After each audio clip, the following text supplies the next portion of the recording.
And now, the Wad Fam Chalk Pod. Hello and welcome to the Wad Fam Chalk Pod. I'm Dylan Weaver. And I'm Andrew Sabo. And we are here for the first episode of guest season, assuming that we decide to release this one first. It's definitely the first one we're recording, but who knows? Guest season's weird. So to join us for this first episode of guest season, we have the final of the Acebo siblings, the oldest of the Acebo siblings, the introductor of Odyssey to the Acebo siblings. It's Colleen Dennis. Hey! Formerly a Sabo. oh yeah. She's married. I'm married. The only one of the Acebo siblings without the last name Acebo. Exactly. Could have threw that in as your superlative, but you know. I thought you were gonna say the infamous. Yeah, Ooh, there, the that too. infamous. She is. Yeah, I mean you've been mentioned many a times. You were on the podcast briefly once before when Andrew called you to get an answer on something. Yeah. And we put that in an episode. So this is your first proper appearance, but not your first appearance ever. That's There you true. I'm a longtime fan of the show. Oh yeah. Or listener. I don't know if fan is the word I would use, but listener. Okay, so it's fun to listen to two friends talk when you Yeah. don't get to see two friends very often. That's fair. I mean, friends. You're my brother, but I'm also your friend. also my friend. Oh, Yeah. I'm gonna cry. This is a Keep sweet talking. moment. I feel like I'm intruding. Vamp. I'm gonna cry. So Colleen, welcome to the show. Thanks. Yeah. What's your history with Odyssey? Well, so Odyssey was on the radio, playing at my best friend's house all the time. Because me and my best friend were like technically not the Odyssey like age, but her older sister was. Gotcha. So So- you got in young. Caitlin would play it, and we would be around, tagging around, and listen to it. So yeah, then we kind of learned when it was on the radio, and I'd listen to it at home. And then eventually our church got a library and had the episodes, and we could bring them in. Yeah. So yeah, I was an old The radio OG, listener. yeah, no, Yeah. definitely. Well, and you listen primarily on the radio, which is Yep. something that either me or Dylan or most of the people we've had on the show can relate to. I mean, I started primarily on the radio. True. But then I hit the actual like correct age bracket when Yeah. it was on like tapes. Yeah, CDs, tapes, and such. Yeah. Well, I guess CDs. It was tapes later. at the time. Yeah, It took Odyssey a while to get to CD. it's And it true. took our church library a while to get to CD as well. True. I think the CD, like the Odyssey CDs we got, were actually purchased Yeah, for like long car rides and stuff. yeah, for sure. They were a great stocking stuffer. True story. Brendan always asked for them, Yeah. and then I just stole them. Yep. That's how that went. down. Perfect. That's what siblings are for. Just stealing things. I maybe not. I don't know. That might just be an our household thing. Without forcing you to date yourself too much, what era Odyssey are we talking with, like listening to it on the radio? And it's fine if you don't know. I was gonna a lot of say- time has passed. Pre-Lucy, Okay. so Donna, Yep. Yeah. like early Donna, Lawrence, Jimmy, Yeah. like Sure. whatever that is. Yep. Yeah. That's Barkley family. We love it. Big Yeah. fan. Have a couple vacations there. And so with your deep and storied history with Odyssey, you decided to grab one of the most recent episodes we've covered for this one. true. So we're talking about episode 809, Fathers and Sons, today, and we allowed you to select the episode. How do we end up here? yeah. Okay, Please. So it caught me by surprise. I was listening to another recent episode because I listen to them with Balin sometimes. Who is? My son, he's 5. Age So 5, again, yeah. he's not like the Odyssey But you target started audience. him before you started him, what, 3, 4? Oh yeah. Well, because You started him, what, 3, 4? oh yeah. Well, because You gotta start 'em I young, heard all of the episodes. Yeah, of course. Yeah, I you know what you're which getting ones into. he can listen to and which ones he can't listen to, and which ones I'm just not comfortable with listening to anymore. So like, The full spectrum. Yes. We know it well. Yeah. so he we were listening to one episode and then it automatically started playing this episode and the music changed and I heard Jason's voice and I was like, oh snap, we have to turn this off. Because anytime the music changes and you hear Jason's voice, you're like expecting a big mystery, like Spy thing. 3-part further spies, like Name, not a number. not Right. quite Balin friendly. Well, and Balin gets stressed out by, like, stuff a lot. He's 5. Yeah, he's fine. Yeah, it's not like those episodes are not meant for a 5-year-old. No. You don't want him listening to like the Blackguard Chronicles or any of that. Yeah, no. So,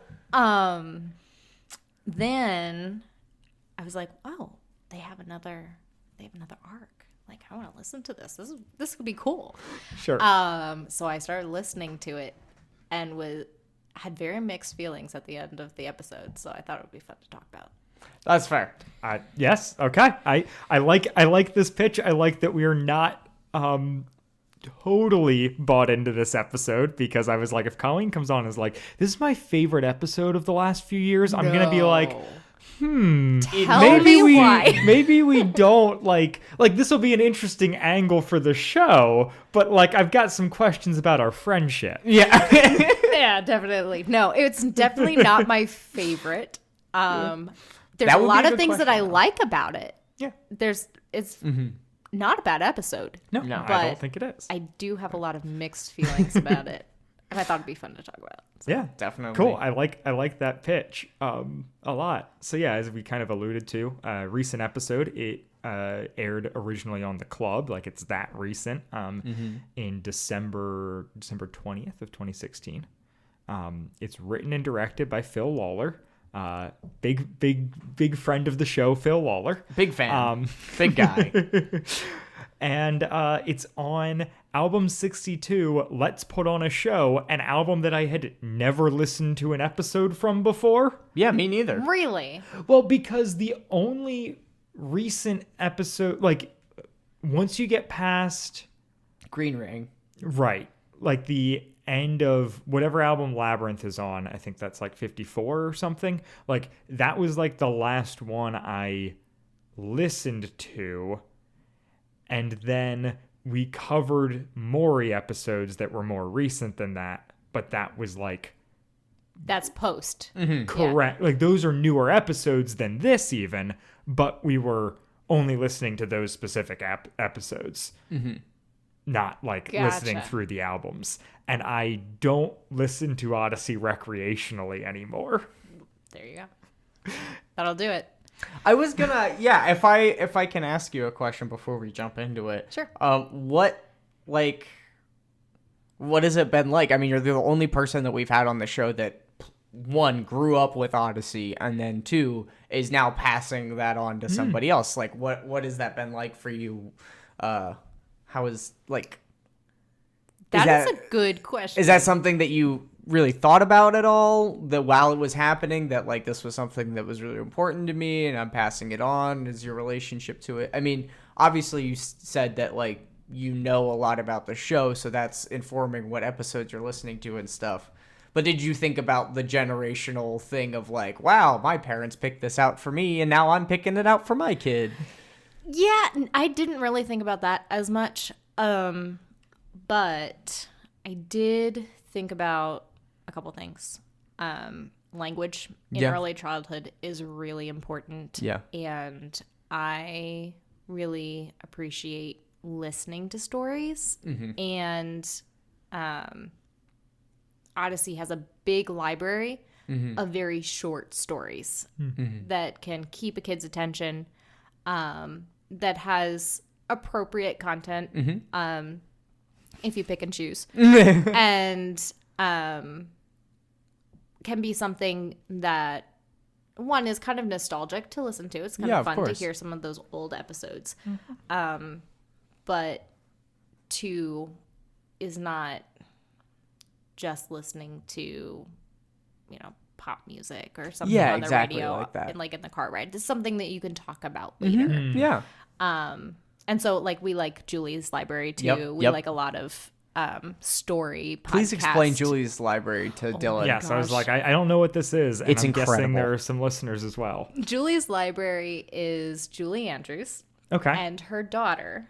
And they is a podcast where Julie Andrews reads kids' stories. And it's produced very well. There's lovely sound effects. The language is very much for children, so they kind of set a nice setting. They have wonderful words in Yeah. it where you get to like listen to a whole bunch of different vocabulary words and kids say why they like the words. It's just very delightful to listen to, and it's short enough. Yeah, again, they're like 25 minutes, That- if that. It like spans a good car ride or getting ready for bed, bath time, kind of like calming down. So yeah, we like those. No, It's all children's stories. Yeah. yeah. And not to project my experience onto yours at all, but I think, my exposure to kids now is that, I feel like there's a big void of, like nurturing kids programming, basically. Whether it's like you've got your stuff that's like on Disney Channel or Nickelodeon that's like very entertainment based and might have some good core values in it. But as far as like teaching tangible life skills and things like that, like we really tend to shift out of that post Sesame Street, where we're not teaching those big concepts and exposing kids to that kind of like vocabulary and stuff. It's definitely harder to curate. You Yeah. can, but it's harder. Yeah. And Bluey. So, oh my gosh, Bluey's Let great. me attest we love to Bluey. the wonders of Bluey. Even I know Bluey, and I have no interaction with small children. It's harder, but wanting to be able to talk about something, using that time, like primarily car rides is when we listen to Adventures in Odyssey or Julie's Library, instead of just kind of sitting in silence or listening to music. Or what a lot of parents would do, which is shut them up with an iPad or something like that. Give them junk food, things. I see There's the whole plenty of gamut. snacks in the background. Yeah, well, But- but But yeah, I'm not a huge iPad person in the car unless we're traveling like 10 hours. yeah. Then Then it has to employ be the done. iPad. It's good stuff. I appreciate the lens of a parent. You are Yeah, exactly. Am I the first parent? You are not the first parent. We had the Adventures in Ideology folks on last December. Oh, right. But Yeah. I don't know. I appreciate that. Yeah.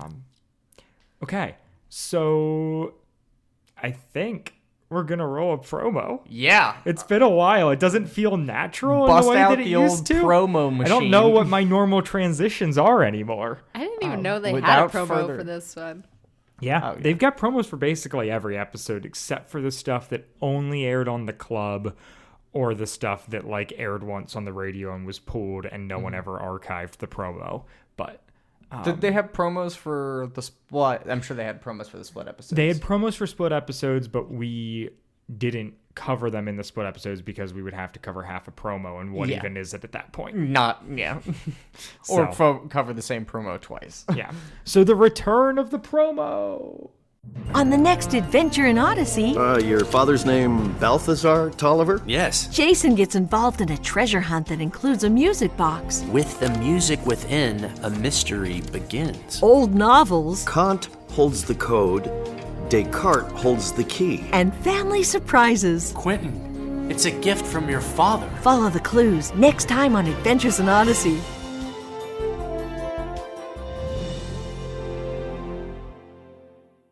Yep, it's one of the bog standard new Odyssey promos. Nothing Gotta love fun 'em. going on there, but Nothing- it nothing sets exciting. it sets the tone. Yeah, it is very consistent. Yeah. Like a club cracker. You're always getting the same thing. You know, I haven't had a club cracker in a while, and I do really like club crackers. They are so good. It's a good reminder. Club They are crackers great. and grape juice. That is my communion. I was hoping that's where you were going with it. Thank you. Welch's though, it has to be Welch's. Yeah. Oh yeah. No. Yeah. Well, that was a Nathan thing. Friend of the show. The Newman's Own grape juice that they carry at Costco. That's my grape juice. That's fair. That is good grape juice. That was what the Boses is had. so potent. They had the Newman's Own grape juice. I remember. Did they? Yeah. Oh yeah. We didn't have the Newman's Own, did we? No, we had Welch's Yeah, we because you and Brendan insisted that it was the best. I stand by that opinion. Purple grape. Had to be the purple grape. Yeah. Well, yeah. I mean, yeah. I could use some grape juice. I need to quit drinking alcohol and just go back to juice. Go back to honestly. juice. I drink a lot of juice. Not gonna lie. With kids, right. we've got juice If you've got it boxes. in We've the, got yeah, juice if you've got it in bottles. the house. Might as Some well. juice and seltzer. Yeah. Oh, that's That a is my great favorite. time. Yeah. I love it. Well, you've got a Soda Stream, right? Mm-hmm. Yeah, there you go. Oh yeah. Classic. So we start out the episode and very quickly discover, oh, this is an episode in which Jason is canceling plans with his family. And to peel back the curtain, Colleen nearly canceled this recording. Yeah. But I The didn't. irony. I didn't. For very good reasons and actually Yes. family-related reasons. Yeah. So it was just very She had funny. a much better excuse than Jason did. That's for sure. As I was prepping for it at like the last possible second, I was like, this is very funny. I didn't even think about it until you just said so. But yeah, that's true. If I had prepped it earlier in the day, I wouldn't have thought about it. But Right. yeah. Yeah. No. No, speaking about when we prepped and how that influenced it, I prepped right after philosophy class. So I was having a whiplash. I love that. So my version of prep this week has been just listening to it in the car with Balin. So Okay. Balin probably could have done this too because he's listened to it about 4 times. Nice. I would love to have Balin on the podcast. I don't know as his mother if that's ethical or acceptable. Acceptable. Ethical or acceptable. But Yeah, let us know once he's of podcast age. and Yeah, we'll work yeah, it into the schedule, you know. is that 14? Is that like labor rights stuff? Do we run into that? But it's a family business. It you can is. start them younger, right? It's true. It True is a story. family business. He's coming to work for his uncle's podcast. He listens to his uncle's podcast. I know. I was talking because he was over, peeled behind the curtain. He was over at dinner before we recorded, but Colleen was not there, so we were talking about it, and he was freaking out. He was like, "Oh my gosh, Mom's gonna record." I don't know that we'll listen to this episode. I'm not quite sure I want to know how my voice sounds. He already knows what. You just sound so different. Like doing church worship, you sound different when you're recorded. True. That's true. And even like listening to myself recording things for students, like you sound different when you record. Yeah. Oh, yeah. That's the thing. I have a podcast voice. I'm aware. Like, I don't know that I have a podcast voice. sure. Teacher voice. I definitely have a Teacher teacher voice is a voice. thing as well. That is a thing. No. Yeah. I'm starting to develop a sort of teacher voice, with a BHT voice. Yeah. Well, yeah. I mean, that's always the thing. It's just, Yeah. I mean, code switching. Like, Basically. it's like, yeah, we talk differently depending on who we're around, and Yeah. yeah. Anyways, Cadence and such. So this episode begins with Jason on the phone with Whit, canceling plans about their father-son fishing trip, and his Uncle Wilson is there, which Uncle Willie. Uncle Willie. This was a new character to me. Whit has a brother, apparently. No, Whit has a brother-in-law. Oh, Jenny's brother. So the episode that I listened to before this one came on, you find out that Wilson was friends with Whit growing up. So the episode previous to this is a like little Wit episode. Okay. And then this episode, and at the end you find out that it's his brother-in-law. That, Okay. Wilson ended up marrying Charlie. So Wilson was also from who's Charlie? Scotland or whatever? Charlotte. Oh, okay. So Whit's Whit's sister. sister. So it's not Jenny's brother. It's Whit's sister's husband. Yes. Before she passed. Okay. Yes. Okay. Cool. With sisters. Yeah. That makes sense. Interesting. Okay. But they brought a friend back for Wit. Like, Which I is think nice. that was a big thing. They yeah, had this yeah. big void where there wasn't No anybody Tom. that was a No peer. Jack. Right. And they finally brought somebody into the area. Yeah, I mean, it's something we've talked about a lot. And I think it's also interesting of like, so you're establishing another person who has a long history with Wit, a familial connection, and then also is his pastor now, which is a fun, like, Little added dynamic. wrinkle, Yeah. And you hear about that in the episode before.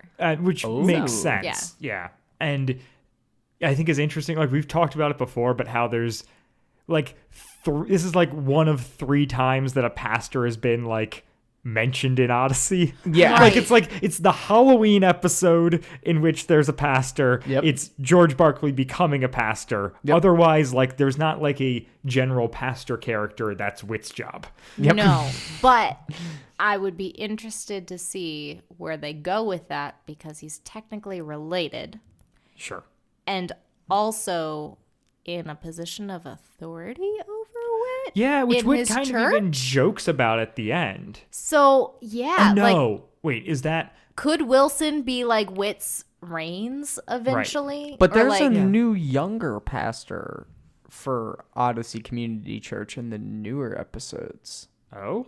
by how new are you talking? Like one of the most recent albums that came out. I don't know that it was, they didn't do like a big introduction for it, but it was like the album with the girl that's going through deconstruction, doing her paper on philosophy and all of that. Wilson's in that. Oh, Wilson's in Yeah. that? Uh-huh. Oh, so maybe I'm just thinking of Wilson. Okay.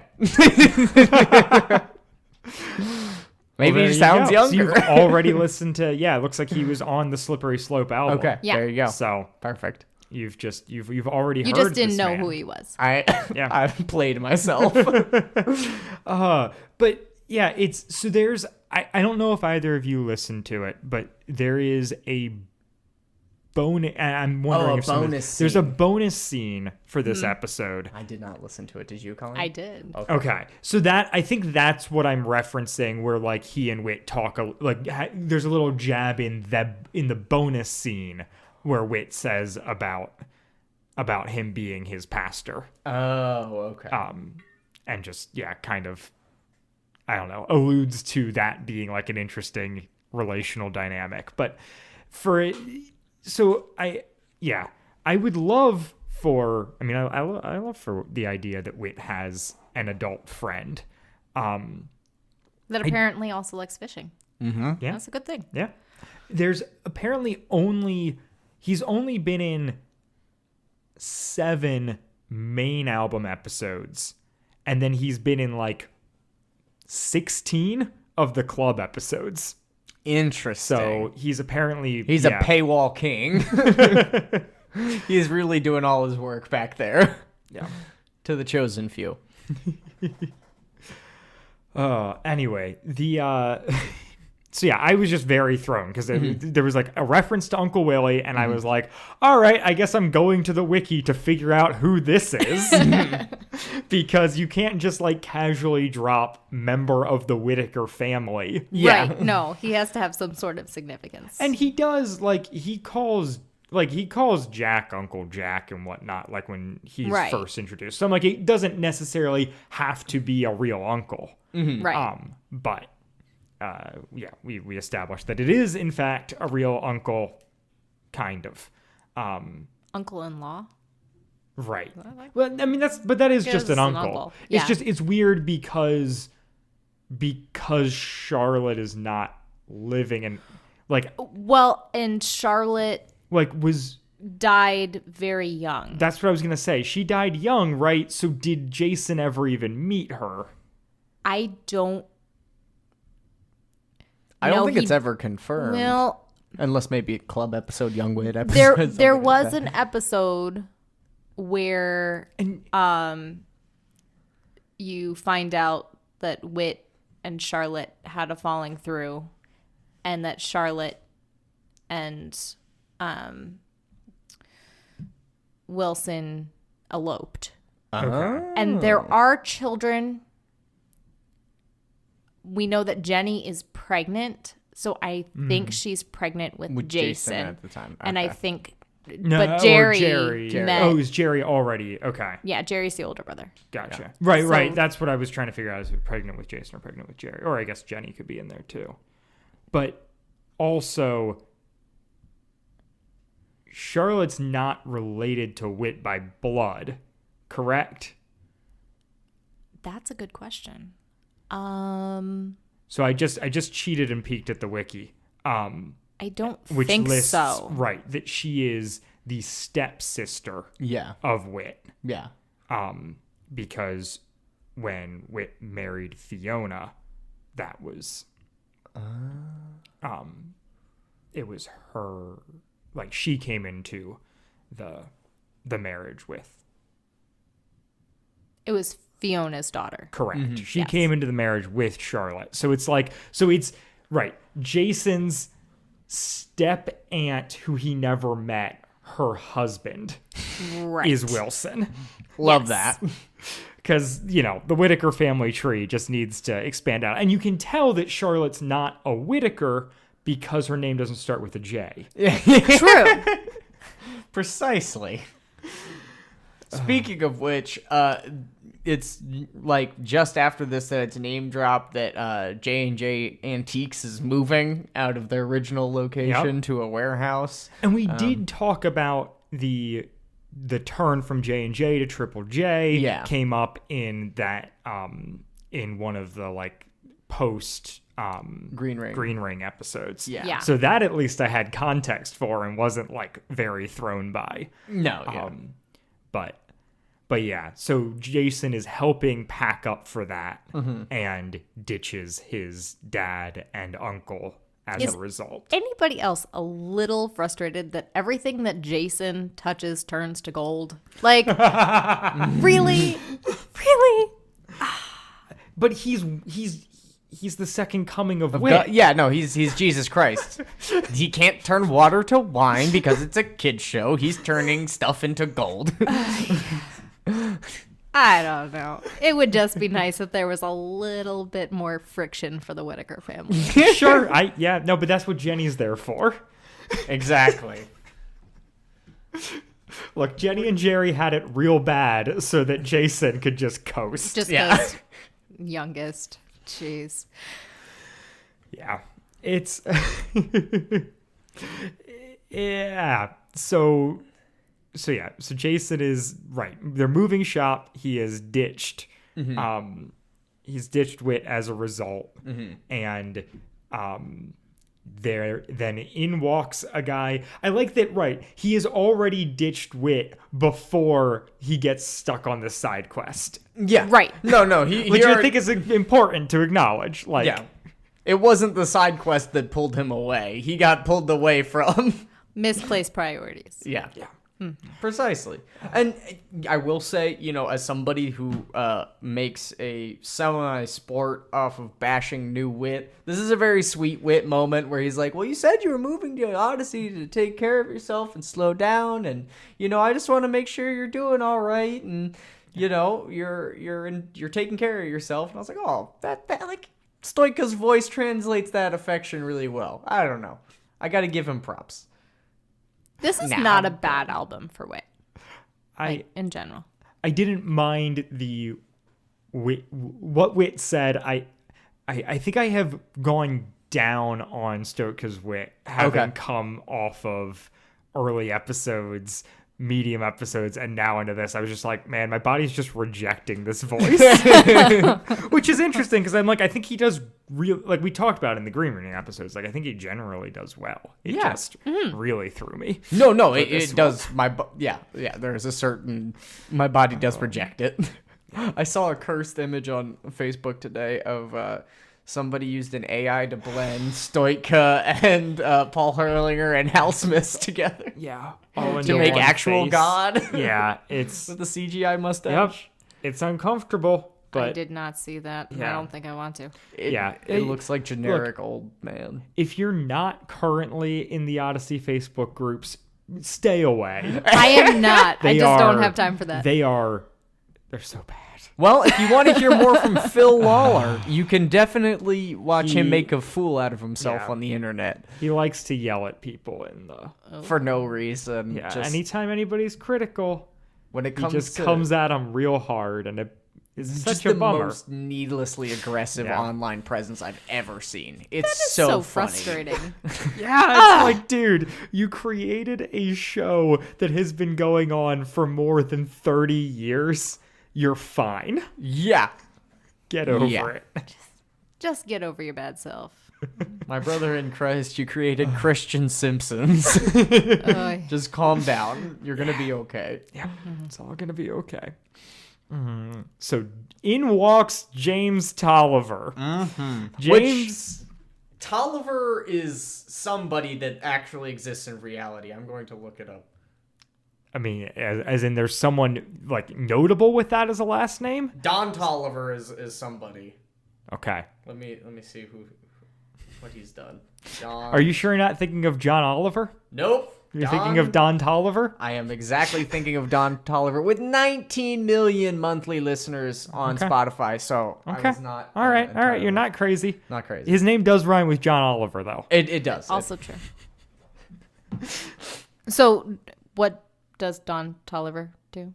Oh, he's a rapper, I believe. Oh, okay. But He makes music and gets listens on Spotify. lots of them, apparently. That's why James Tolliver threw me off. Okay. Because James is close to John. Sure. It's actually Don. Gosh. John Oliver, Don Tolliver. It's fine. You're we're doing great here, so folks. well. You know what's not close to Don is Balthazar. Yeah. What a name. Balthazar. Yeah. Is that a biblical name? It's gotta be. No. Balthazar? Balthazar is. I feel but like, yeah.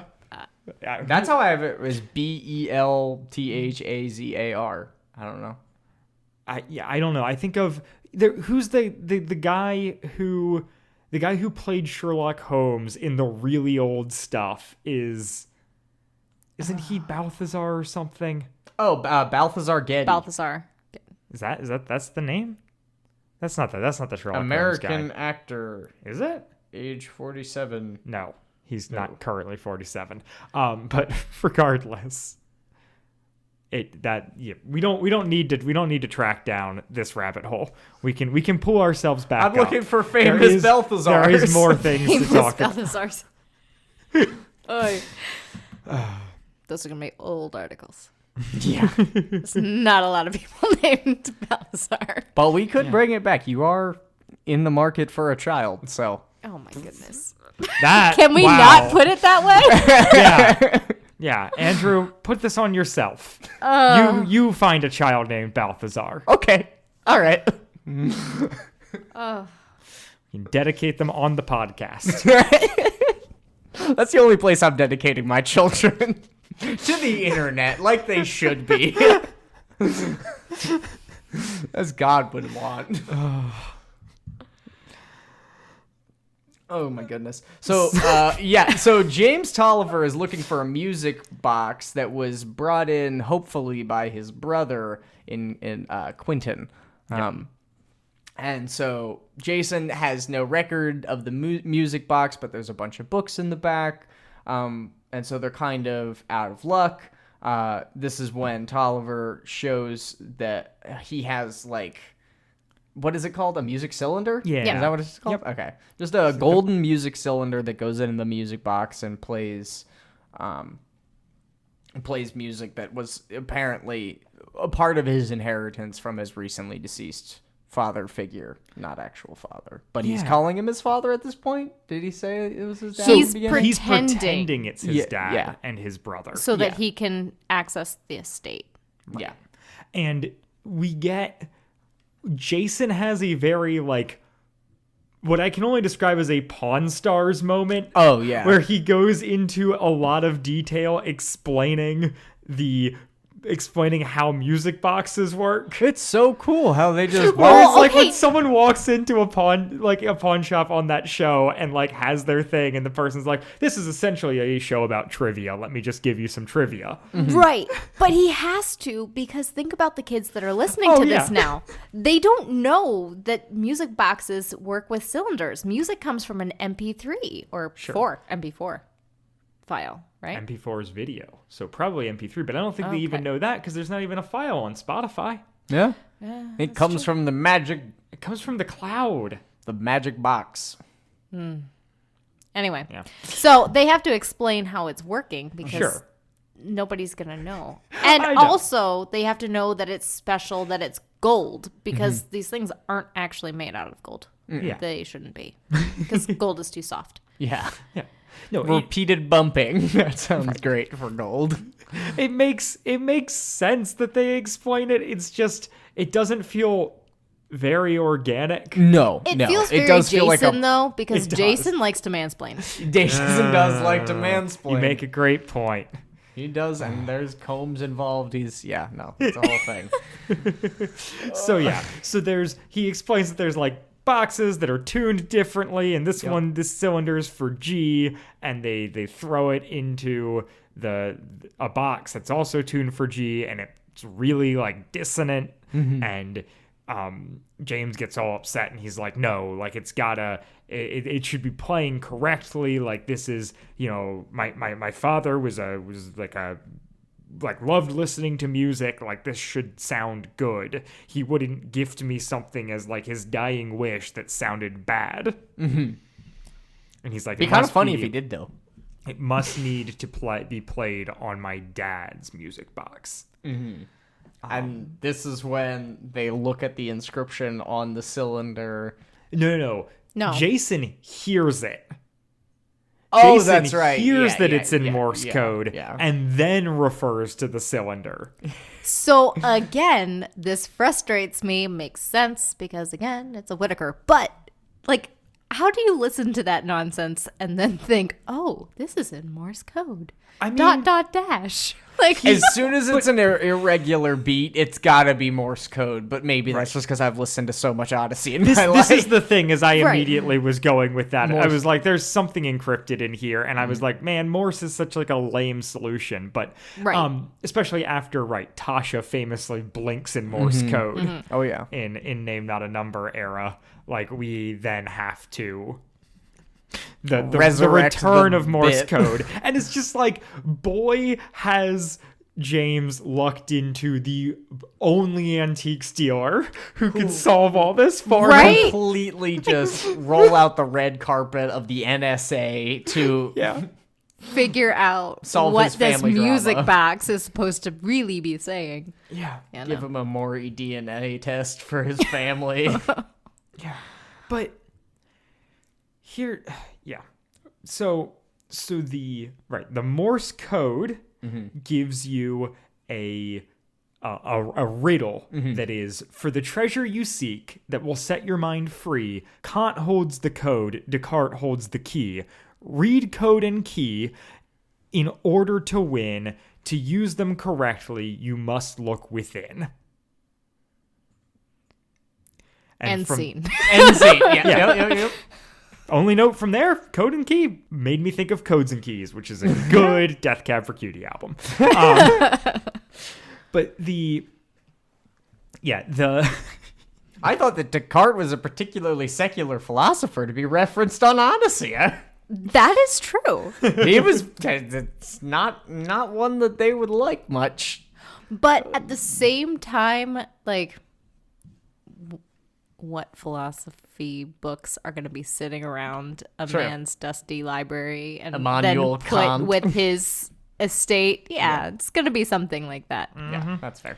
for sure. Right. It has to be books that they wouldn't be able to sell. Well, I guess he's probably not expecting his children to immediately sell this, as we'll get to. Well, Yeah, and but- not even like not readily sell, but also he has to set it up so that they're not readily accessed either. you can't even So look they're through these. obviously Yeah. not into philosophy.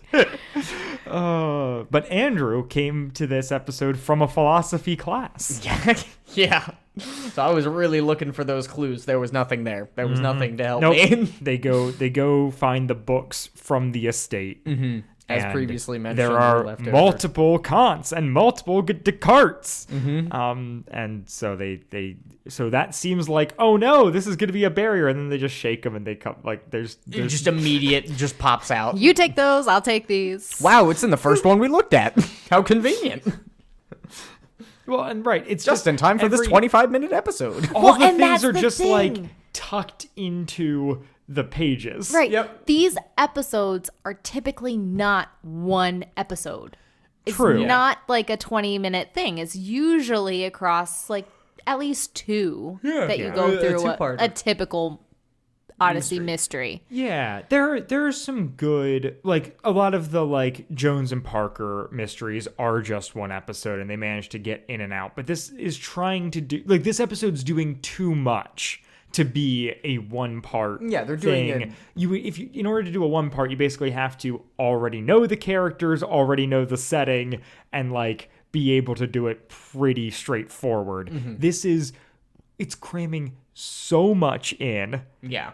And I think just fundamentally, Phil Lawler is like Paul McCusker is great at writing a mystery. Phil Lawler does not share that Less. skill set. Don't Less know so. that that's his strength. Nope. Mm-mm. Yelling at people on the internet definitely is strength. Yeah. Just stay in your lane, buddy. Yeah. Look, Or get out of that lane. Maybe shut down that road. That's an option, I'm going to vote for shutting down the road of yelling Put at it under people. construction for a while. Yeah. look, if we can somehow convince Mark to just ban Phil, I think we do the world better. Oh my gosh. I don't know how hard that would be. The thing with Phil is that he never says stuff. He's careful to never say stuff that is like fully horrible. It's just the vibes are real bad at all times. We spend too much time talking about him. We should work on doing less of that. I was gonna say I don't know that I hate all Phil, but also No, I don't there know is- that I there's don't good. not like because There I are- actually there's- don't know which ones he Which is- directed and which ones he didn't. Totally fair. He's responsible for a lot of early Odyssey. That we really like. Yeah, he is. I mean, he's the main force behind Blackguard, Right. Which I love. huge. Yeah. So it's like, so I do right. The thing is not that this man has done no good. He's obviously he's one of two people who created Odyssey, and the other one dipped very quickly. Yeah. So like, he's wildly instrumental to the show. I just, have more personal affection for Paul McCusker at this point, who, to be clear, has also made some crazy and bad episodes. True. Definitely. What is the female's name? Kathy Kathy Kathy Buchanan. Buchanan. Okay, so I listened to a Kathy Buchanan episode recently and was like, we need more of these. Yes. Please. They're all good. Yeah. Not a single one that I've listened to that she's did has been like particularly bad that I can think of. She's responsible for a lot of episodes that we talk about affectionately. Big fans of Kathy Buchanan and Nathan Hubler as our more recent Odyssey writers. I feel like they get the show and do well. I also like Marshall Younger quite a bit. Oh yeah, But- Marshall Younger has definitely has some really top tier episodes under his belt. Yeah. Look, they've all. No one's like struck out every time. There's nobody. Jim Ware. That's unnecessary, Jim. You've done great. But like of the major writers, no one pops up and I'm like, oh, I can't deal with this. Yeah. Right. But it is like, oh, there's gonna be certain things that I might like more. The same way Like that like Phil when you will just marginalize women the entire in any and all opportunities. the same way that like when it's a Daniel Palladino episode, you're like, Yeah. oh. Yeah. You feel it. You Yeah. feel it in You're like, oh, there's just gonna be a bunch of lists in this episode. so Cool. many lists. Lots of really long monologues. Yeah. Anyway, still not the point of this episode. Well, I mean, another good touch point for the show and for the audience is Colleen was the originator of Gilmore Girls in our household. True So, story. There would be no Andrew affection for Gilmore Girls without Colleen. There's no way. I got you. Yeah. Hook, line, and sinker. You actually just drug me along behind the boat for a while, and then I finally decided to get in, but it's been great. Friend of the show, Arthur Woods, was my gateway. Ah, Interesting. No, but that's something that I'm starting to get better at. I've seen enough of the show where like my lexicon for cumulative bits has expanded greatly, and so like I'm getting better at knowing like, okay, this bit happens in this season during this circumstance, yada yada yada. As before, it was all just kind of running around like free range chickens. Now there's a bit more method to my madness. I'm trying to fully internalize the canon. There you go. So they found notes in the book, or they found a key in the one book and a code in the other, Right. which is a combination. Exactly what they said they would. And they don't address like later the numbers of the combination will be brought up as being significant, but at the time we do not care. Nope. We don't even think about them. No. And it turns out they're actually significant numbers too. Like, Right, hello, to the why didn't person we who realize found this them. at this point? Right. Yeah. Like it would be different if they were significant to Quentin, but they're significant to James. James, right. Yeah. No, you did not recognize this. Yep. And so, right. So the whole thing is Jason's like, okay, we need the original music box. Like that is clearly the piece of this. And I'm like, oh, okay. I immediately do the mental math of there's some family estrangement. This is going to be like them working together. And like, that's what's going to like their father's dying wish was to bring the estranged brothers back together. And kind of, but that's not how the episode plays out. Not really, no. Not at all. Well, So- and it's led up to be like, yeah, you just think there's going to be this big celebration and realization that maybe they were both wrong, and you know, Hallmark movie stuff. Right. Nope. No. This episode, as it goes on, feels more and more like a parable. Yeah, very much so. But it never like can fully commit to that. No. But people just become so caricaturized yeah. that it just loses all of its grounding. Well, and if they don't make the characters larger than life, you don't understand where they're going with it. Sure. Because it's such a short episode. They literally have to be cartoons. Yes. Yep. And so this is where we find out that James's name is not Tolliver, it's Churchill. That his mom was the Tolliver's housekeeper. He never knew his father, and Balthazar treated him like a son. Yeah. And all of that is laid out very quickly, and he's like, I don't want to. So he's like, I can't contact Quentin because I'm like not actually a part of the family, even though I was given this piece of the inheritance, and like we don't get along. And yeah, Such great writing. Really high quality. It's a real just strong example of telling rather than showing. Yeah. Right. Yeah. They just don't have the time to actually let any of that play out. Yep. Yeah. And so we literally, like, our next scene, Quentin's there. Yep. No explanation, and he's just yelling at James. James, yeah. And he's, like, mad at him for taking his name. Yeah. Which is, like, the weirdest thing. Like, it has to matter now. Like, it has to be said now so that it matters later. But... Right. who cares? Yeah. Well, so I can definitely feel the like how much to say, how much not to say. The tension because obviously James had his father or not his father's affections. And Sure. you don't really know what Quentin's relationship with his father is right now. Yeah. It could definitely be a point of jealousy. Sure. And like you're not even a son, but now you're claiming to be a son. I'm the real son, even though my dad liked you better. Right. Situation. Right. If it's very much, he doesn't feel like, he feels like, man, this guy is the guy my father loved instead of me. Right. Then it makes sense. That is not how the rest of the episode plays out. Not at all. That's not a thing that Quentin seems concerned with at all. No.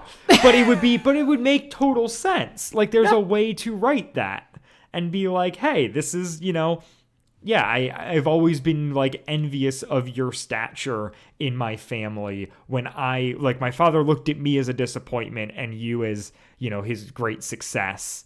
Like, that's classic sibling rivalry stuff. Right. But that's not the episode. No. And it makes sense a little bit later. You kind of find out that obviously James does understand Quentin's father a little bit better than Quentin did. Sure. As far as just like why he did what he did and where he was coming from.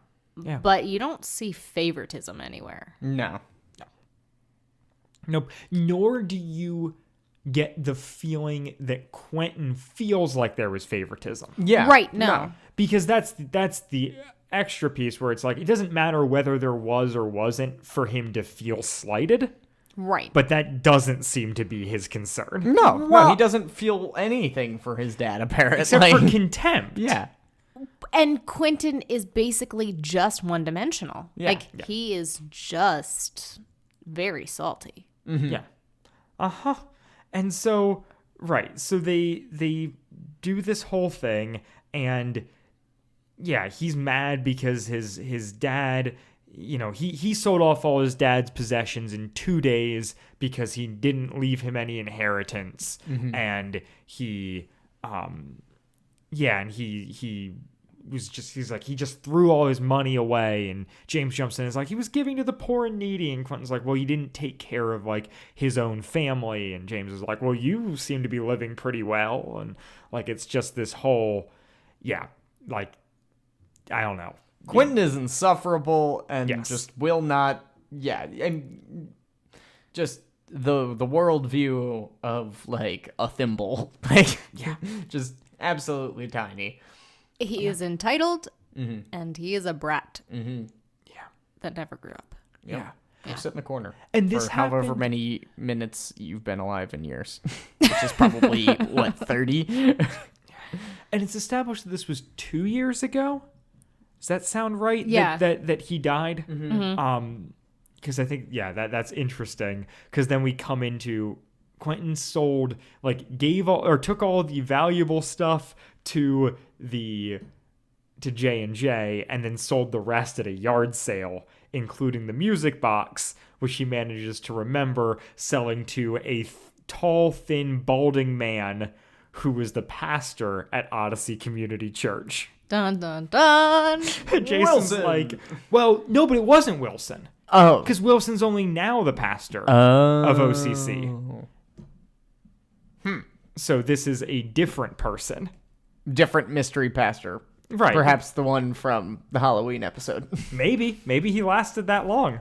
And Jason's like, well, that happens to be my church, and we can just go there because it's a church.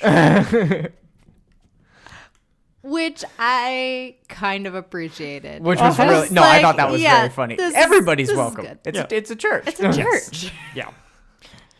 Yeah. Now, does Phil believe that everyone's welcome in a church? But Questionable. I like the sentiment. And so they go to the church. It had been purchased to be like a prop in theater productions. Understandable. As a dance studio owner, you find props in the weirdest places. Sure. A nice looking music box. Oh yeah. Oh no. my gosh, that's Totally use that's that. a great prop. Yeah.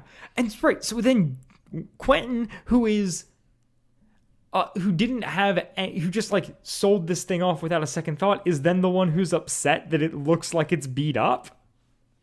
Yeah, that does not track. Is he upset because it's beat up, or does he feel slighted because he thought it was going to be like in better condition, Or like more because they valuable. were using it for a higher purpose? I don't know. I don't think so. I mean, he had no appreciation for it. He was, because he talks in the previous scene, like James talks like, you sold like his favorite possession at your yard sale. And he's like, yeah, it didn't have any value. I didn't get any money when he died. Like this, Right. like I didn't feel any attachment to this thing.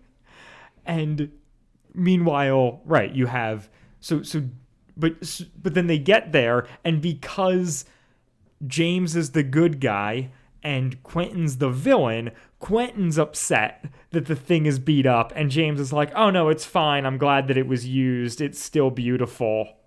Yeah. Right. When Makes perfect sense. that it just didn't add up with the scene we just came from to me. No, certainly No. not. So they put the cylinder into the box. And wait. Yeah, so they put the cylinder into the box, and then they use the key to open. Well, No. they crank, Yeah, and, they crank. and a drawer pops out. Yeah, and then do they use the key to open? No, they use the code to open. No. Both of those are for the desk. So Okay. it pops up, and the drawer pops out, and there is a drawing of the roll top desk, Yeah. Okay. which only made me think of "Oh Brother, Where Art Thou," which has a very key roll top desk. It made me think of my dad's desk. Yeah, he does. He's got a roll top desk.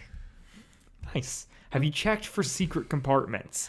Keyholes under the knots. It's a I mess. have They're all not, secret because it is buried. piles of papers. Have I looked for paperwork in that stack? Look for Yes. keys, for sure. Keys? Definitely. Nothing secret. Legal 'Cause documents? Never get down there.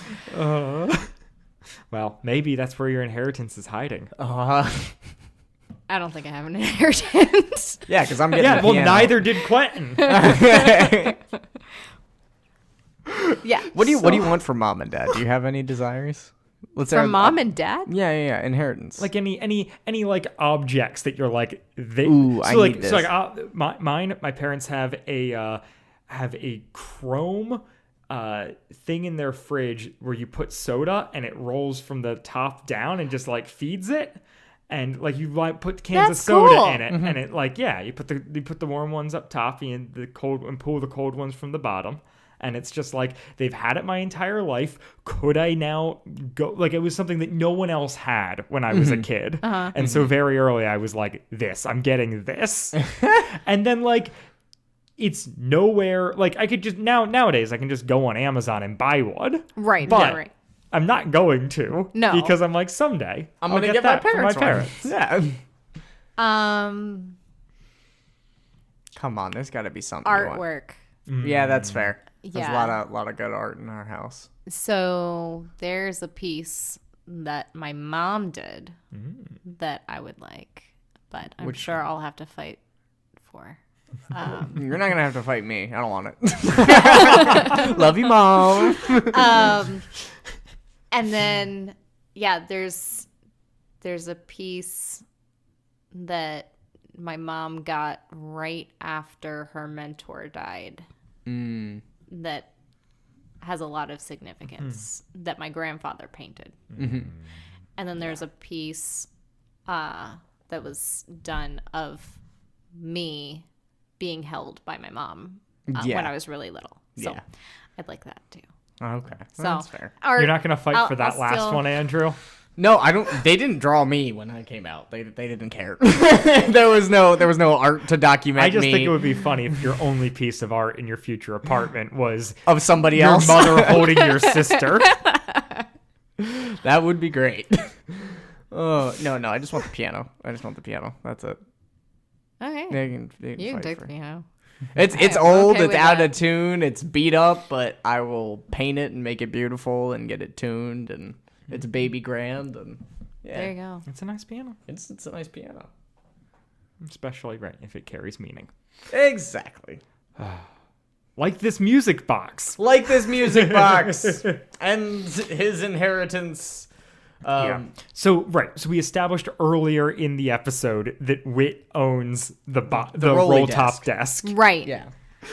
So Wit has the desk. Yep. And his brother-in-law has the church. Right, which And contains the Jason box. is and just Jason leading has this guy other through stuff. everybody's Yep. house / place of business. Yep. Because he's a Whittaker and can walk into anything. Yep.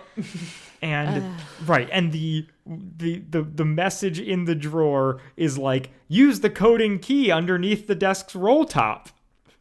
And then it shows a diagram of where to go. Here you go. Yeah. So it's like, This is it's exactly not- where it is. Yep. Here is Yeah. your map.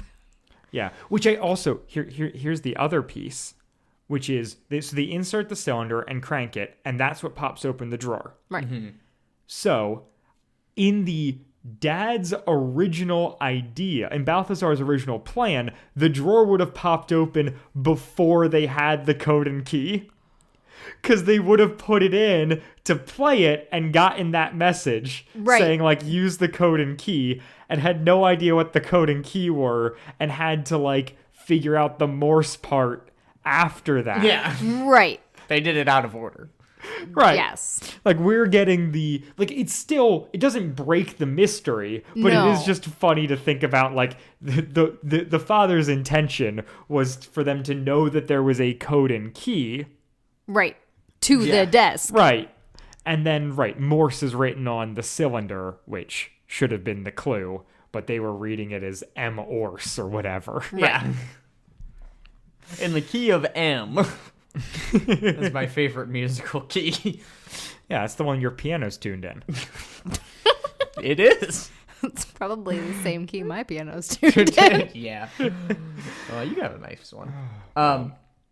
It's So just- they go and they're at Whit's house, and and James and Quentin are like, should we go in here? And he's like, no, it's my dad. Yeah, we're fine. Just come right in. Like, Trust me, if Whit were here, he'd love this. yeah. If Whit were True here, story. he'd love. He would. He would be. He should be here. We need father and son time. Yeah, exactly. Cue the Cat Stevens song. I was gonna say that this is the what is it? Cat's Cradle by Cat Stevens. Father and Son. Father and Oh son. no, it's by Father and Son. Cat Stevens. Yeah. I mean, that's the one I was thinking of. No, that makes sense. Cat's Cradle is a different song. Different song. Yeah. Similar vibes. Yeah, very sad.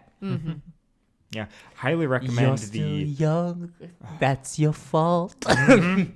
the Song Exploder podcast by Rishikesh Hirway does an incredible episode on Father and Son.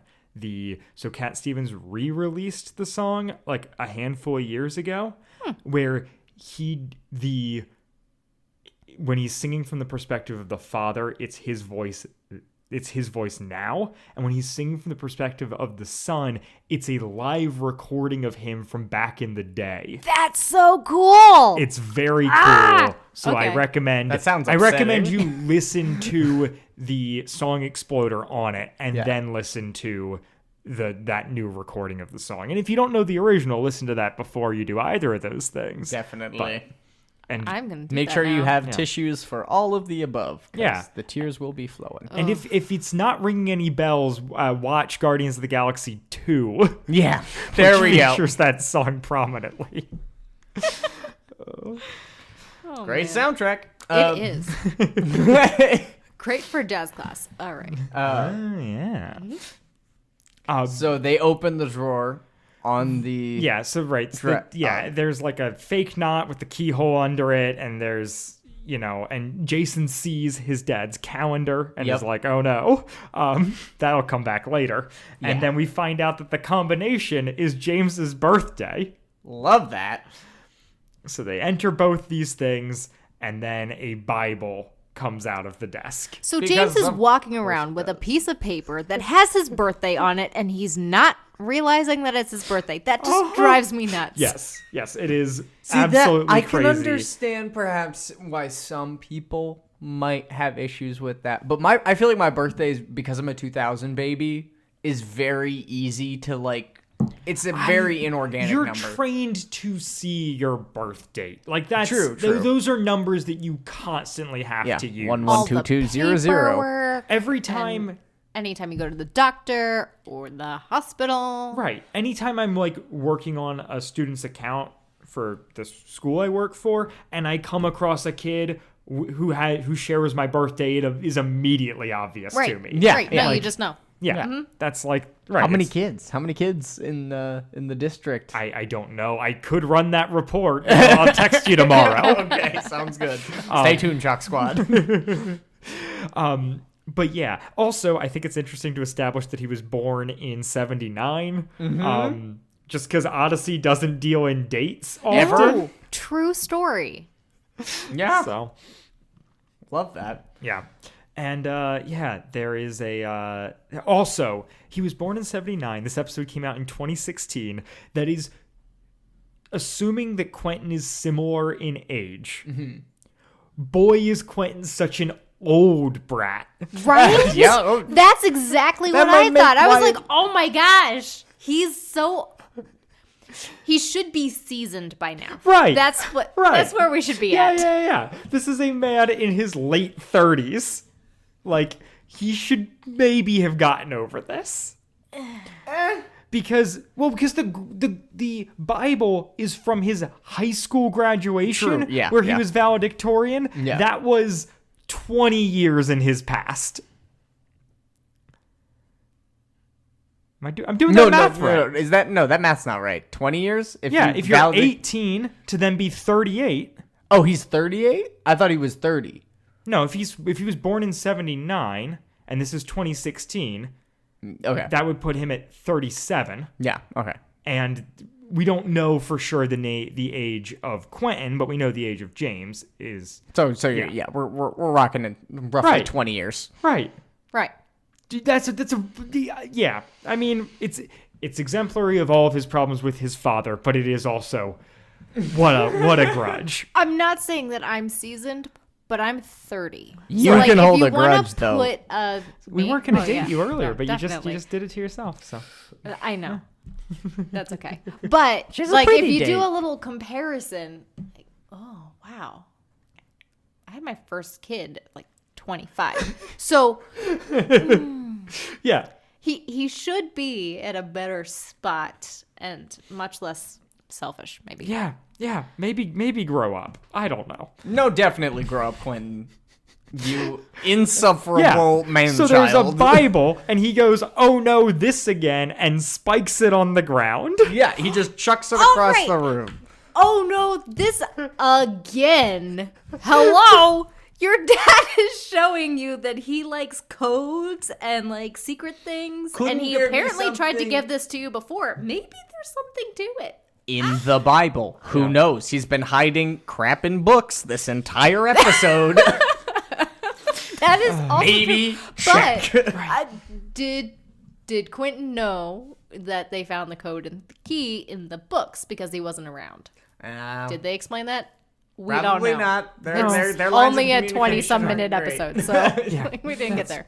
Great point. However, if I was, catching him up to speed on what's going on in the mystery, I'd probably mention that part. probably But mention also, it's been established that Quentin sucks and would not have known any of would He not might not have been cared. listening. Right. Yeah. Well, and it He can't Again. think past himself. obviously he doesn't know his father that well. Right. For if this shows up again, obviously there's a reason. Yeah, but no, he's convinced his dad's taunting him. So when he graduated, he got this Bible from his dad, and that was, he was upset. Because he wanted a car. Right, because he For had graduating. this expectation that he was going to get a car. He opened this box expecting to see keys, and instead he got this Bible. And now all these years later, he's expecting his grand inheritance, and instead he is once again getting this Bible, and he's upset, and he throws it on the ground And leaves, doesn't he? and starts to leave, I believe, and then James yells and picks it up and is like, "Did you ever look inside the Bible?" And shows him that there is a title for a car. Right. To which Quentin responds, the car, like the car lot doesn't even have that car anymore. This is worthless. Yeah. No, the car lot might not even be there anymore. Right. Yeah. Right. Right. Yeah. Because 20 years have elapsed. Yeah. Because of you. Because you did it. didn't actually look at the Bible that your dad gave you. The entitlement just drives me nuts. Yes. Pun intended. Oh man, no. But good one. Well, and that's not it, because later it's revealed that there's like another just secret slip of paper that's like wedged in the front cover or something. Binding. Right. All the way Well, back, so there's... so if you look at a Bible and you open it, Yep. if it's like a soft cover Bible, there's like that little spot in between where the pages are and the actual spine. Yeah. But before we even get to that, True, there's true. the document that is a letter to James, revealing that he is Balthazar's nephew. Yeah. Which Crazy. you're just like, why did you never tell him? Why did you never tell him? Eventually. What were you hiding him from? Right. Well, Why so are you running? Why didn't his mom tell him eventually? Right. But the idea is that like his brother went off and married Balthazar's brother went off and married James's mom, but they were like disowned from the family as a result.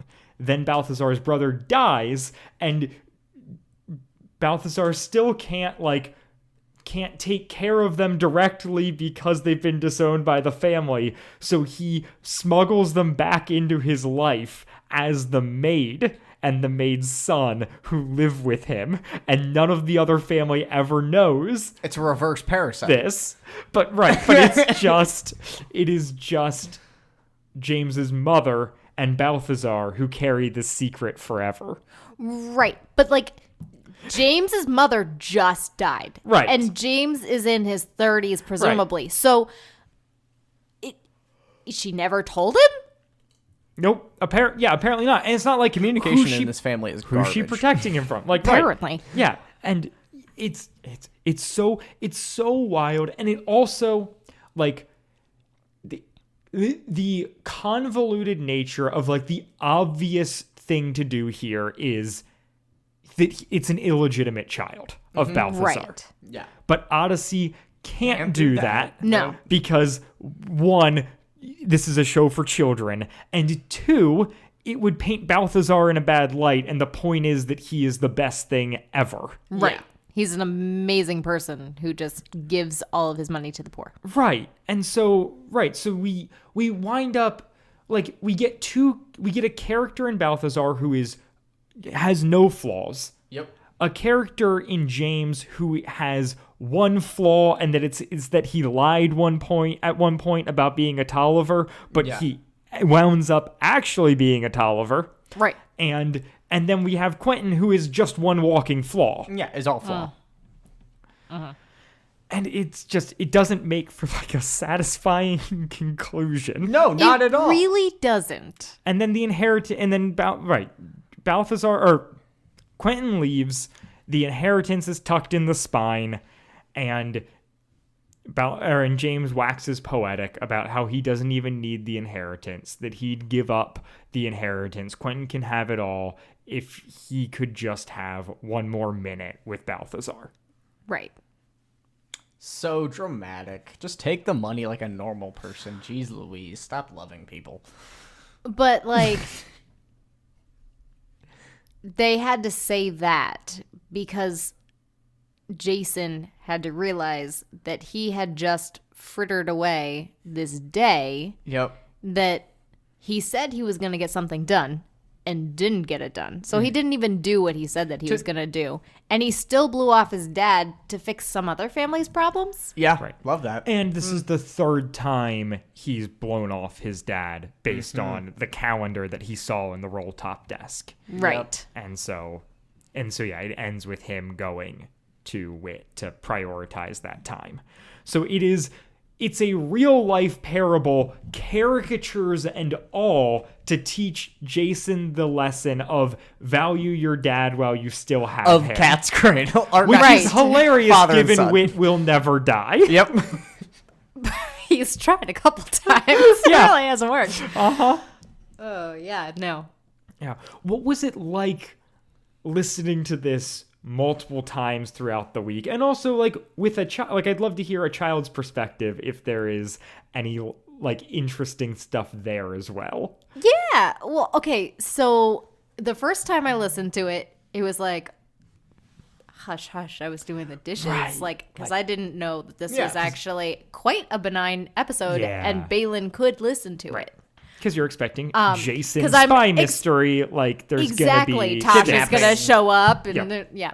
Yep. So,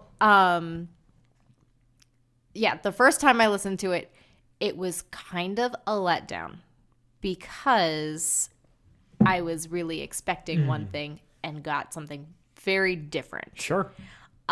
But the second time I listened to it, I really enjoyed it because it was an episode that had the same vibe of some of the episodes that I really like, but it was one that I could share with Balin Sure. because it was completely safe. Yeah, right. And the characters were so black and white that he could understand a little bit of what was going on. So we could talk about it.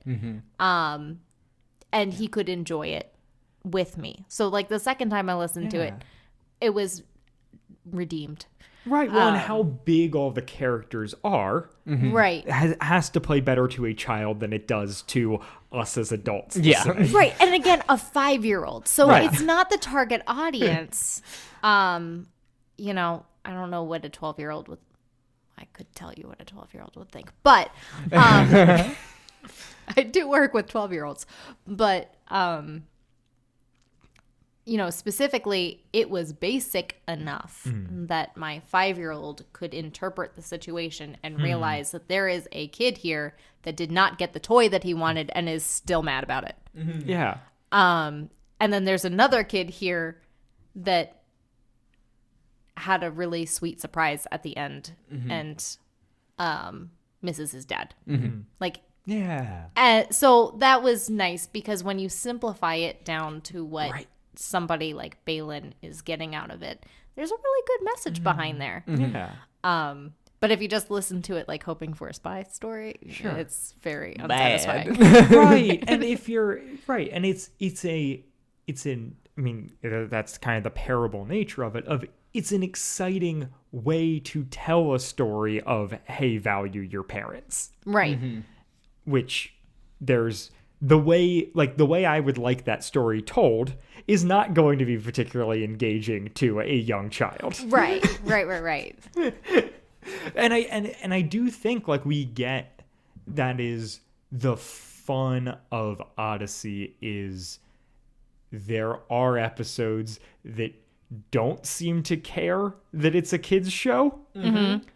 And I think, and especially in the older episodes, I don't know, I think it's like it's not just like, oh, they're dealing with heavy themes in older episodes, but there's also like episodes that are essentially just about like property law and like weird, or like episodes with no kids in them, which this is also an episode with no kids. Right. But like, I don't know, at least my perspective, and I'm curious about yours as someone who, you know, gets this, is like, I think that there's value in content that is appropriate for children, but not necessarily catering to them, or that they're not 100%. actually going to understand. Yep. Yes. Case in point, the music industry. Case in Oh, my point, goodness. Calvin and Hobbes and my vocabulary. Yeah, no, definitely. And I think that the cool thing about Adventures in Odyssey is that it's in a very accessible format. You don't have to read it. Sure. So it does cater to a younger audience in that, but also they provide a lot more context through the audio cues that they put out, so that you can understand some of the more nuanced things. Well, you can also like understand the social norms of what's happening. Like there's the bell, and it means somebody's coming in, and all of that. Like you Right. can get that sense of atmosphere in a way that like you might skip that sentence in a book or not really feel that as drastically in like a Junie B. Jones type book than you would compared to Odyssey. Well, and even if you don't understand like property law, the episodes aren't about property law. Right. Yeah. So they're not trying to highlight that. They're highlighting the themes and the values that the show has. And for better or for worse, they do a really good job of pulling those out. So then it becomes something where it's understandable even if it's not in the context that the child is familiar with.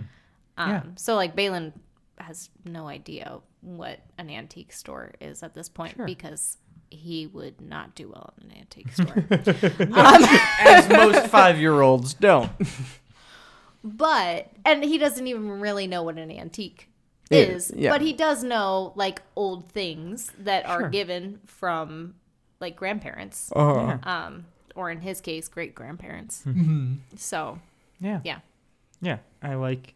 There's something cool about, I mean, it's the same thing of not playing in comedy, not playing to the lowest common denominator. Right. Of Right. let's, have some stuff that goes over people's heads or that they can grow into or whatever, rather than just being like, we're going to gear this towards only children are only going to understand this. Well, case in on point, a very- Pixar. Right. Half the jokes you Yeah. don't get until you're grown up. Sure. But that's kind of the beauty of it, is that you get to rewatch it then and realize, oh wow, that was actually in there. Yeah. Yeah. But this was not one of Balin's favorite episodes. I can't imagine why. What is Balin's favorite episode? Do we know? Balin's favorite episode. Or favorites? So he likes a lot of the episodes that involve the Washington family. Love that. Classic around here. So there's one with mold. Where they all have to leave the house, Yep, and Wooten is very involved. Yep. Oh, and is he a Wooten fan? Loves Wooten. That makes so much sense. He's has an uncle named Andrew. Yep, Who's yeah. got a lot of Wooten energy. Wooten-esque. Never once been Qualities. compared to Wooten. So he likes that, and he likes the ones that are like extra silly. Yeah. Oh, like Do or Die It. Has he listened to that one? No, That might be a little old. I'm not a huge fan. Well, yeah, exactly. There you go. Exactly. He's not really going to listen to that until he goes through and explores them on his own. Oh, what's another good silly one that he But- likes? Oh, what about Snow Day? Has he listened to that Yes. one? Okay, Yeah. that's a So- classic silly one. He likes those. He likes a lot of the Christmas stories. Okay, yeah. Just because they're really good at setting context, and he's Yeah. familiar with some of that. Yeah. What about he like liked- BTV and stuff? No, he's not a huge BTV fan because he Interesting. doesn't understand the whole like. Bit comedy thing. Well, It's no, a like sketch show. Yeah. he watches Netflix, so he's not used to seeing like a reporter. Yeah. So he doesn't have any context for Sure. what's going on. Yeah. Because we don't really watch the news. Yeah, Right. no, that's fair. Great point. So yeah, It's a whole BTV generation does gonna be not lost. Really land for him. The Twilight Zones do not land for him either. I don't know that they landed for me that well, and I've seen the show. I love them. Yeah. It's established.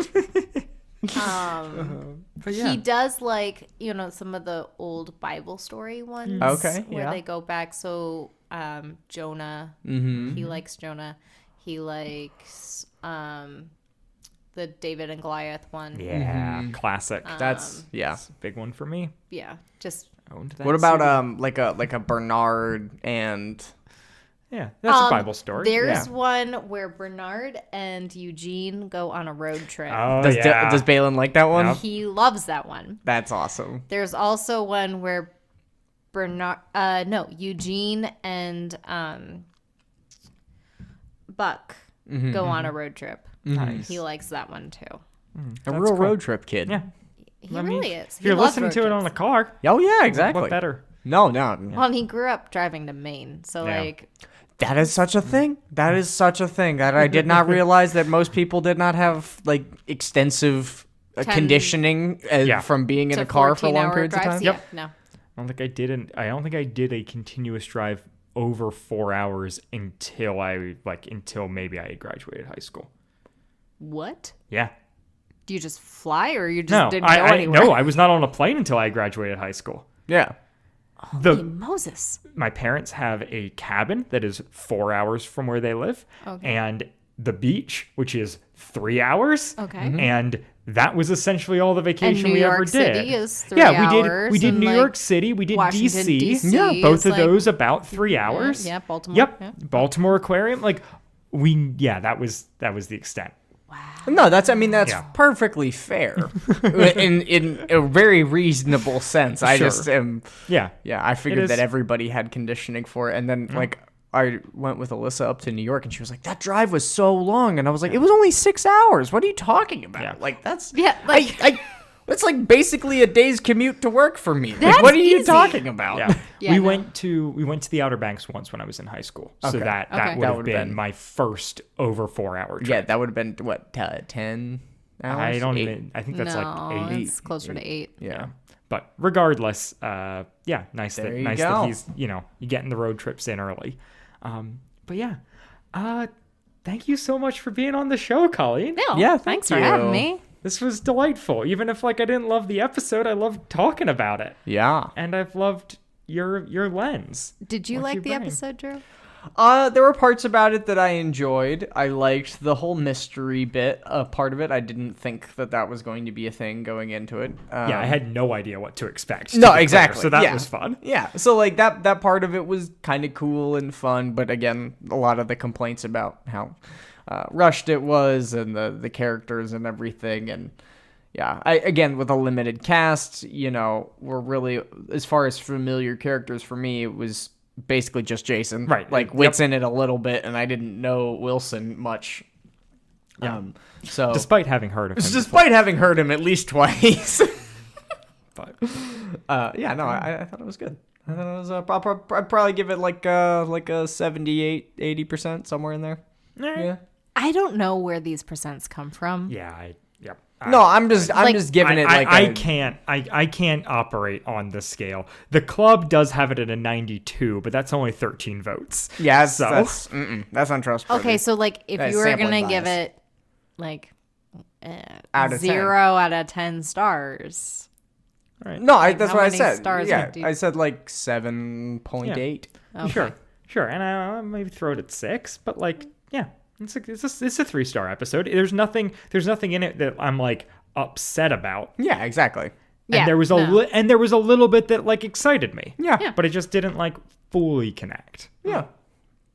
Well, and in a way that so few episodes of Odyssey really get up into that, 8 higher to range. Yeah, 8 I feel to like 10. you have to S be tier. in like a big arc to get into like Or the a 8. really solid, or like a snow day. Yeah, yeah. or like a snow day. yeah. Colleen, is there anything you would like to plug? Do you have at the anything to end? promote? It doesn't have to be from your life. It could just be something that you've enjoyed recently. We're flexible, and you can pass too. Read to your kids. Okay. There we cool. go. That That's is my- a very my Andrew plug. plug. I love it. Read to your children. It is so important, and or just kids that are around. Yeah. Turn off the TV. Read. I do like the TV though. Anything else? Be kind to your nurses. Y'all. What about plugging your dance company? That's true. I own a dance studio in Mannheim called Balance Dance. It's Mannheim, Pennsylvania. Mannheim, Pennsylvania. We'll Yeah. put a link in the show notes if anybody's local and looking to dance. You never know, honestly. You don't. It's if a we very get small one- audience. If we there, get one though. It's person like a that's niche. worth it. I didn't think there was any fantasy football Adventures in Odyssey crossover until I called it out on the pod and somebody tweeted at us. Is that a thing? Yeah, there was Okay. some, at least one other kindly couple said that they enjoyed both our podcast and fantasy football. Well, there you go. If you're near Mannheim, PA, and you're interested in ballet or jazz, really any classical dance, come to Balance. There you go. All right. And with all that being said, we're going to get out of here. Thank you so Sounds much for doing the show. And Thank you, Colleen. and thank you guys for listening. And we'll see you next week for another episode with another guest, probably. Bye, guys. Bye. Bye. Wadfam Chalk Pod is a presentation of the Lidditz Podcast Co-op. Follow the podcast at Wadfam Chalk Pod on Twitter and Instagram, or email us at wadfamchalkpod@gmail.com. Fathers and Sons was hosted by Dylan Weaver and Andrew Acebo, with special guest Colleen Dennis. It was edited by Dylan Weaver. And I'm Nathan Haverstick, hoping you'll join us again next time for more of the Wadfam Chalk Pod.